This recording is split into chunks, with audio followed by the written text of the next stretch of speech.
Muy buenos días, hermanos, amigos, en esta preciosa mañana, ya 25 de julio del año 2019. Son las 7:28 de la mañana. Está con ustedes el pastor Gabriel Vera. En este su programa, Después de la Redención, la vida es adoración, que se transmite todos los jueves a partir de las 7 de la mañana por Radio Universal 650 AM por toda la República Dominicana. También estamos transmitiendo por Facebook Live a través de la página de Salmos y hoy también a través de la página de Caminando con Dios en los Salmos. Puede buscarnos por internet a través de caminandocondios.org, radiouniversalam.com y por la aplicación de TuneIn Radio. Por ahí puede escucharnos en todo momento. Hoy estoy muy contento con los salmos. Vamos a un salmo que es uno de mis favoritos, el Salmo 51. Un salmo que nos mantiene con los pies en la tierra, nos recuerda la realidad de la vida y que no debemos descuidarnos, las consecuencias del pecado, pero también la restauración de Dios. Le invito a que vaya conmigo, por favor, al Salmo 51. Salmo 51. Y vamos a leer todo el Salmo. En el Salmo 51, el salmista escribe lo siguiente: Ten piedad de mí, oh Dios, conforme a tu misericordia. Conforme a la multitud de tus piedades, borra mis rebeliones. Lávame más y más de mi maldad y límpiame de mi pecado. Porque yo reconozco mis rebeliones y mi pecado está siempre delante de mí. Contra ti solo he pecado. Y he hecho lo malo delante de tus ojos, para que seas reconocido justo en tu palabra y tenido por puro en tu juicio. He aquí, en maldad he sido formado, y en pecado me concibió mi madre. He aquí, tú amas la verdad en lo íntimo, y en lo secreto me has hecho comprender sabiduría. Purifícame con hisopo y seré limpio. Lávame y seré más blanco que la nieve. Hazme oír gozo y alegría, y se recrearán los huesos que has abatido. Esconde tu rostro en mis pecados, y borra todas mis maldades. Crea en mí, oh Dios, un corazón limpio, y renueva un espíritu recto dentro de mí.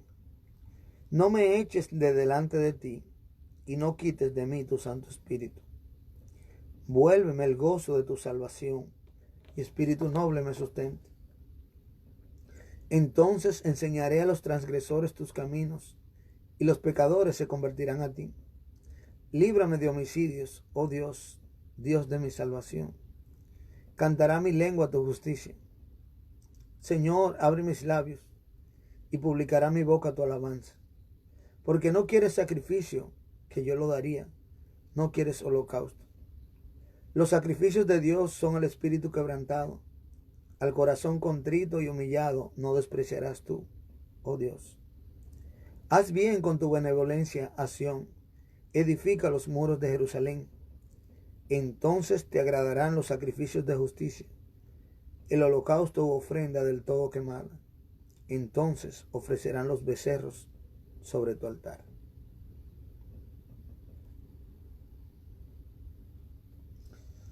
Siendo específicos, con este salmo que tiene una introducción por una inscripción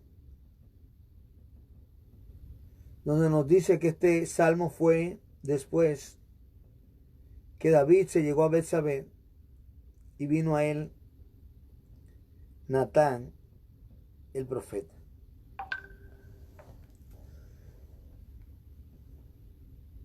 En el segundo libro de Samuel, el capítulo 12, los versos 1 al 15, podemos encontrar la trama que está detrás de esto.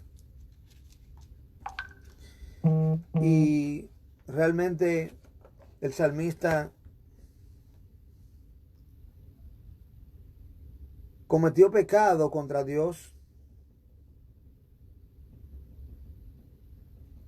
cuando vio a una mujer, a Betsabé, una mujer que no era su esposa, y él la codició, y no solo la codició, sino que llegó al punto de consumar este deseo cometiendo adulterio. Luego de esto, Betsabé quedó embarazada, pero no era su mujer, era la mujer de otro hombre, uno de los generales del ejército del rey David.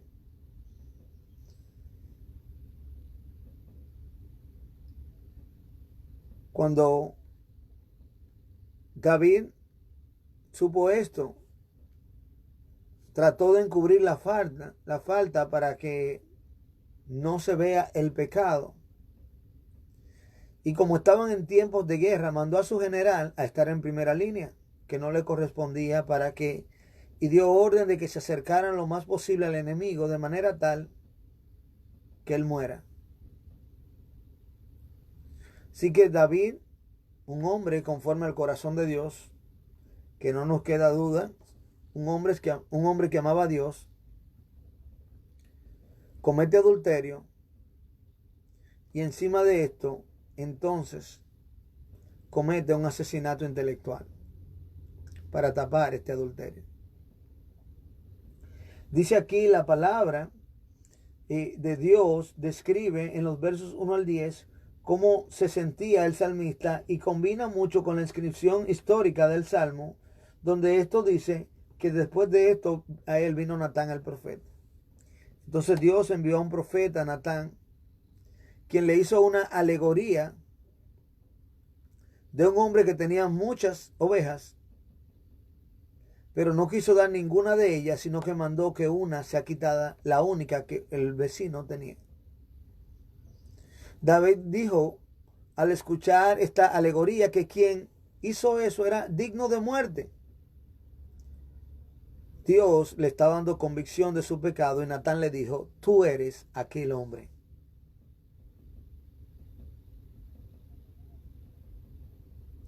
Y aquí es entonces cuando él, enfrentado por Dios ya de una manera directa,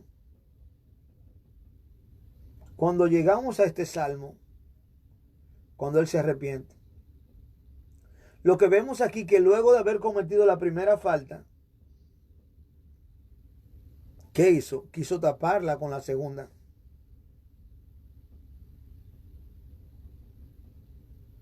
Y hasta que el profeta no le reveló que lo sabía, David continuó encubriendo su pecado.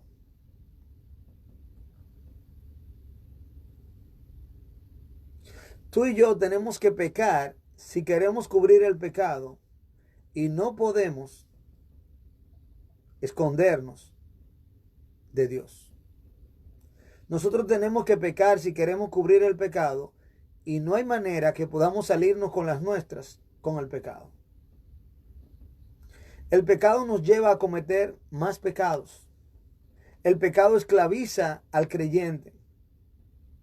Cuando hablamos mentira, para que no nos descubran, tenemos que hablar más mentiras o repetir la misma mentira. La gente se involucra tanto en el pecado que luego no puede salirse de ahí. Los cristianos que se apartan, muchas veces se les hace muy difícil volver a los caminos de Dios. Por la misma razón de que el pecado va atrapando y se va volviendo una bola de nieve que va creciendo, o un espiral que se va enredando. Porque el pecado es una trampa.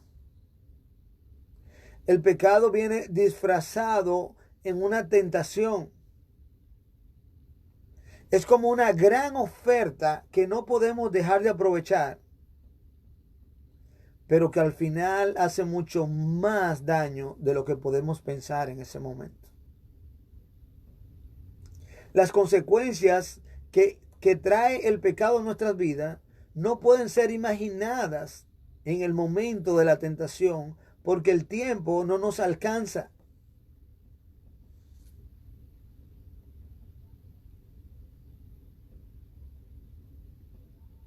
En el momento puede ser que no resistamos la tentación, de ceder, de cometer adulterio, de tener relaciones fuera del matrimonio, fornicación. En el momento puede ser que nos resistamos robarnos algo, de pelear con alguien, de decir cosas que no debemos decir, de responderle a alguien. Pero las consecuencias pueden ser innumerables.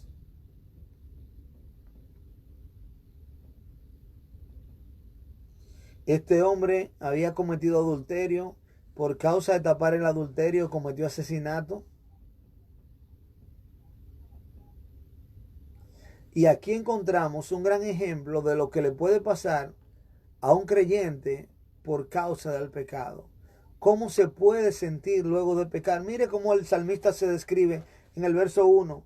Ten piedad de mí, oh Dios, conforme a tu misericordia, conforme a la multitud de tus piedades, borra mis rebeliones. Lávame más y más de mi maldad. Límpiame de mi pecado. Verso 5 dice, aquí en maldad he sido formado y en pecado me concibió mi madre. Y verso 7, purifícame con hisopo y ser limpio. Lávame y seré más blanco que la nieve. Lo primero que vemos aquí, que él se sentía sucio delante de Dios. Dice en el verso 6, he aquí tú amas la verdad en lo íntimo y en lo secreto me has hecho comprender sabiduría. Se sentía y sabía que había sido mentiroso. Dice en el verso 8, hazme oír gozo y alegría y se recrearán los huesos que has abatido. Se sentía depresivo, amargado, abatido, destruido. Esconde tu rostro en mis pecados, verso 9, y borra todas mis maldades. Crea en mí, oh Dios, un corazón limpio y renueva un espíritu recto dentro de mí. Verso 17, los sacrificios de Dios son el espíritu quebrantado. Al corazón contrito y humillado no despreciarás tú, oh Dios. Terrible la condición. Pero lo peor de todo, esto es lo que él describe en el verso 12. Vuélveme el gozo de tu salvación y espíritu noble me sustente. Creo que ese es el sentimiento más peligroso que podemos tener los que hemos creído en Cristo. Es el sentimiento más peligroso que puede tener un creyente. Es que aquel gozo inefable, indecible, inigualable, indescriptible que Dios nos da cuando somos salvos para siempre, un gozo que no se puede explicar, pero que se puede sentir. Este maravilloso gozo lo podemos perder por causa del pecado en nuestras vidas. Ese fuego que Dios ha puesto en nosotros, no podemos permitir que se apague, ni que el pecado ni nadie pueda apagarlo. Dios quiere que nos gocemos en el Señor siempre. Y muchos creyentes hemos perdido ese gozo porque hemos dejado nuestro primer amor por causa del pecado. Muchos creyentes no saben o no sabemos por qué nuestras vidas son tan aburridas. ¿Por qué nuestras vidas son tan monótonas? ¿Por qué nuestras vidas están tan amargadas?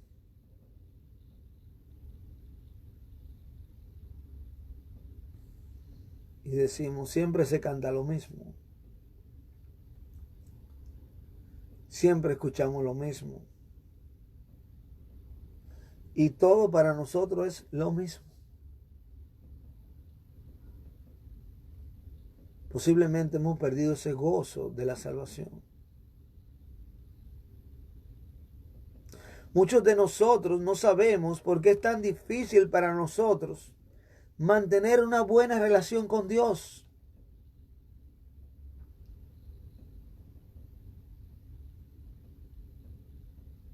Y es porque posiblemente hemos perdido el gozo de la salvación. Nos preguntamos por qué es tan difícil leer la Biblia diariamente. ¿Por qué se nos dificulta orar? ¿Por qué es tan difícil congregarnos, ir a la iglesia?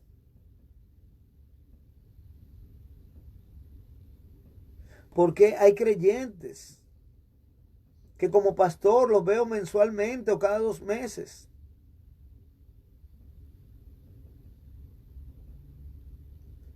Posiblemente, si son creyentes, han perdido el gozo de su salvación. Ese fuego que Dios ha puesto en nosotros, no podemos permitir que se apague. Mucho menos permitirle al pecado que lo ahogue. El pecado quita el gozo de la salvación. El pecado quita el gozo de la salvación. ¿Por qué es tan importante mantener el gozo de la salvación en nuestra relación con Dios? ¿Por qué? El pecado quita el gozo de la salvación, pero ¿para qué queremos mantener ese gozo? En este salmo vemos aquí, a partir de que se menciona que vuélveme el gozo de tu salvación, espíritu noble me sustenta, en el verso 12, junto va con el verso 13 y dice, entonces enseñaré a los transgresores tus caminos y los pecadores se convertirán a ti. El gozo de la salvación, en primer lugar, nos ayuda a anunciar a Dios. El gozo de la salvación nos ayuda a anunciar a Dios.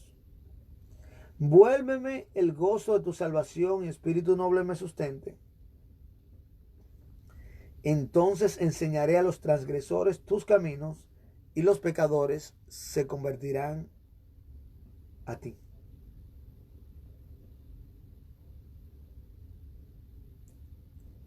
Con este gozo, está diciendo el salmista, entonces, como resultado de tener ese gozo de nuevo en mi vida, yo podré enseñar tus caminos.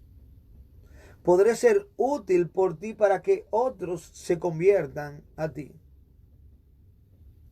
El gozo de la salvación nos permite ser usados por Dios para salvación.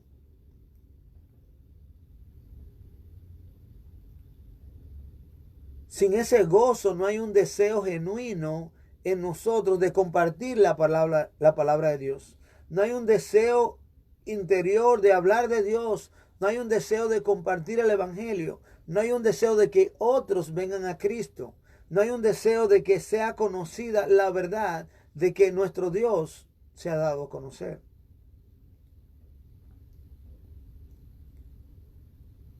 El gozo de la salvación es el que me lleva a evangelizar. El gozo de la salvación es el que me mueve a predicar el evangelio.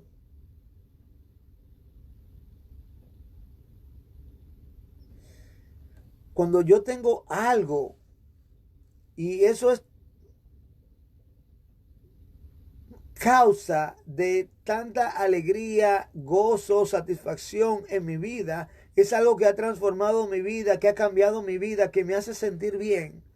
Yo quiero que los demás también lo tengan.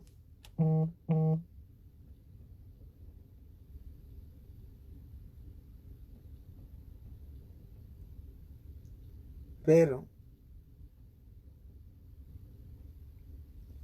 cuando no estoy gozando ni disfrutando lo que hago, no me da ni siquiera deseo de compartirlo. Aquí vemos una verdad importante en este verso 13, dice, los pecadores se convertirán a ti. Algo que el enemigo, nuestras propias mentes y aún la gente quieren decirnos es que luego que hemos fallado, ya todo ha terminado y que estamos destruidos y que no somos buenos para nada. Aquí el salmista, luego de cometer adulterio y cometer asesinato, se arrepiente delante de Dios, dice a Dios, yo quiero anunciar tus caminos a los pecadores y ellos se convertirán a ti. Pero tú eres un pecador, tú acabas de matar, tú acabas de adulterar y tú estás hablando de que le vas a anunciar los caminos de Dios a los pecadores. Sí, él se arrepintió y Dios lo perdonó. Y no debemos pecar con el propósito, con alevosía, para luego arrepentirnos y decir Dios me perdonó. Pero ya el que lo ha cometido, Dios lo perdona. ¿Y qué pasa? Aunque no fue con esa intención, Dios lo usa. Porque a través de esa experiencia, Dios permite que Él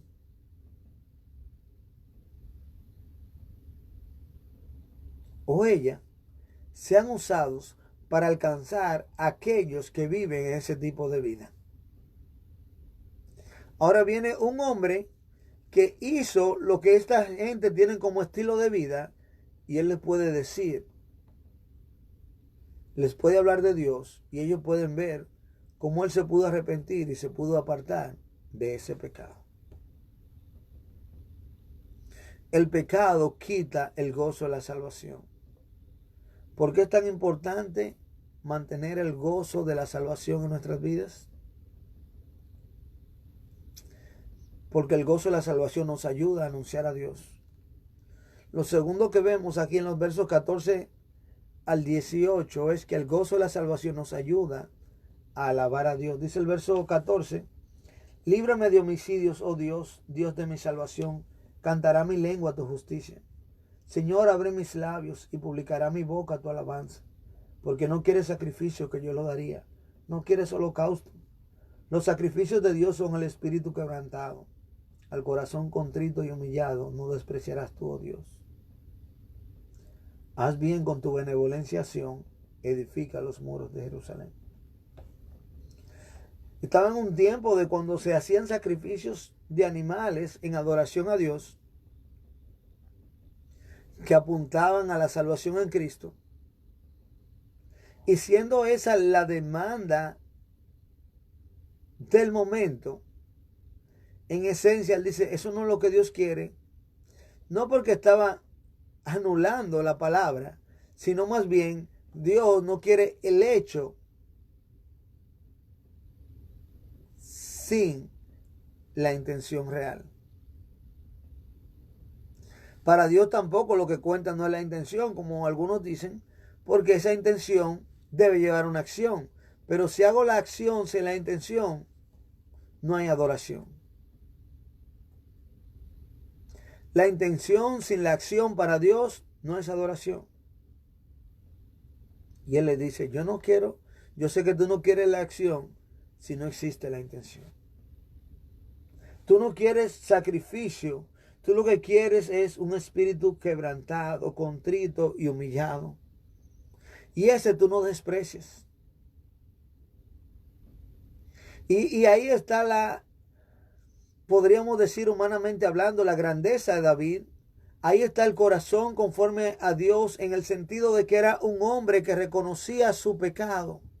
Y aunque batallaba con el pecado, batallaba con el adulterio, batallaba con los pecados naturales de los hombres, pedía perdón a Dios, se humillaba.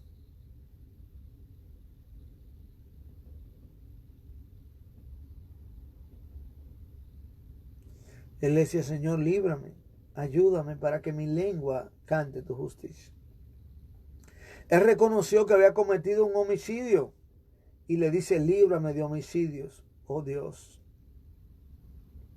Dios de mi salvación. Abre mis labios. Se me hace difícil alabarte con el pecado. Porque el pecado nos quita el gozo de la salvación. Y esta es la razón por la que muchas personas no pueden alabar a Dios. No hay gozo de salvación en sus vidas. El pecado se los ha robado. Por eso mucha gente va a la iglesia y no puede cantar. Por eso nuestros jóvenes y adolescentes en la iglesia no cantan. Posiblemente porque ni siquiera son salvos. No hay una salvación de Dios en sus vidas.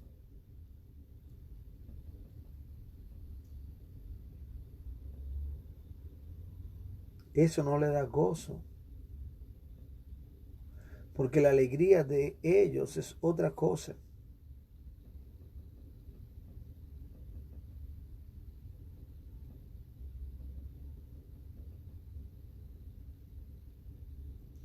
Dios es el único que puede utilizar una vasija rota.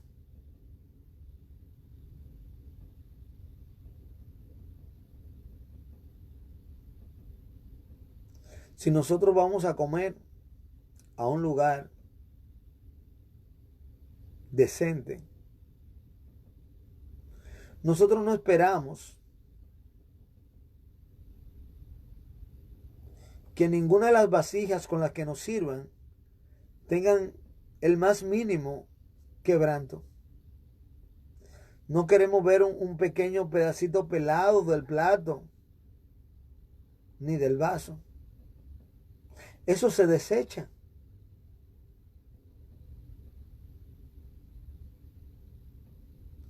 Pero Dios, el soberano Dios, el alfarero, toma ese plato, no un pedacito, sino ese plato que ha caído y se ha quebrantado, destrozado en pedazos y hasta ha perdido partículas. Dios lo toma así y lo une.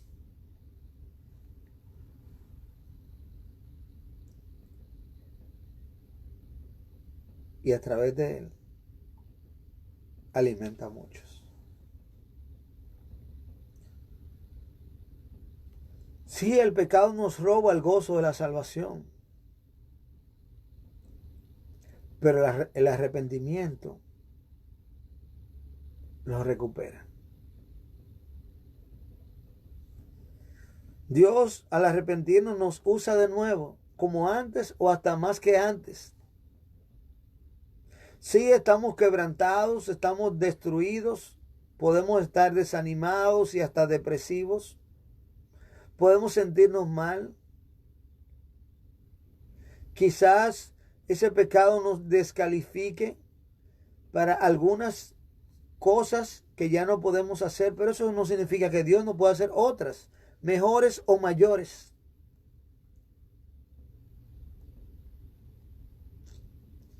Y que Dios nos pueda tomarnos de todos lados con todas las partículas separadas y unirnos. Y así quebrantado, el gozarse, porque el corazón contrito y humillado Dios no desprecia. Y Dios lo usa. Y Dios lo bendice.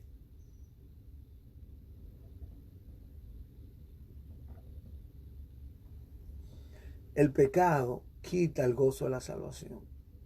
¿Por qué debemos mantener el gozo de la salvación para tener una buena relación con Dios? Porque el gozo de la salvación nos ayuda a anunciar a Dios. El gozo de la salvación nos ayuda a alabar a Dios. Y el gozo de la salvación nos ayuda a agradar a Dios.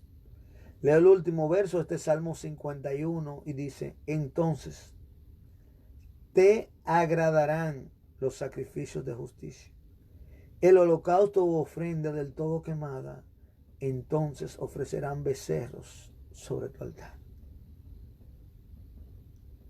Ahora sí, cuando yo he sido restaurado, cuando me he arrepentido, entonces lo que yo hago para Dios es aceptado.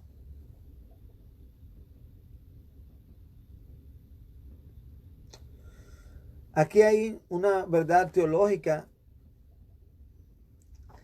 que al ser humano simple se le hace difícil de asimilar.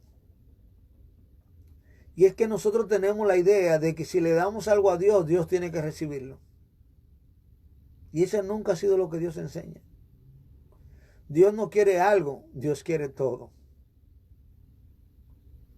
Dios no quiere un cumplimiento, sino un agradecimiento. Dios no solo quiere una intención, sino también una acción. Dios no quiere una acción si no hay una buena intención. Pero Dios no solo se conforma con una intención, también debe haber una buena motivación. Y esa buena motivación debe estar basada en la obediencia a su revelación, a su palabra.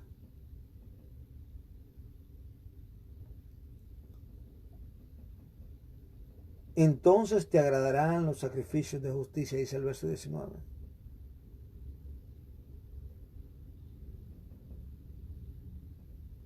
Estos sacrificios de justicia, el holocausto, la ofrenda, de todas maneras mostraban y reflejaban a Cristo.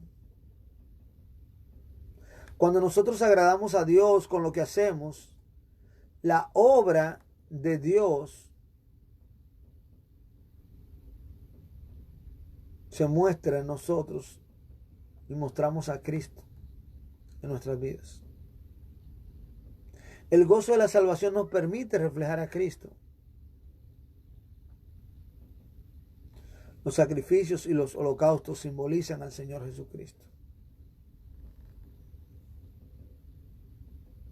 Hebreos 12:1 nos dice, puestos los ojos en Jesús, el autor y consumador de la fe, el cual por el gozo puesto delante de él sufrió la cruz y menospreció el oprobio. El cual por el gozo puesto delante de él sufrió la cruz.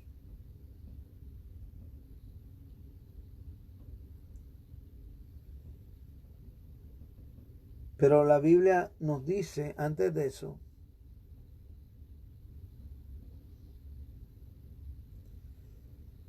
que corramos con paciencia la carrera que tenemos por delante.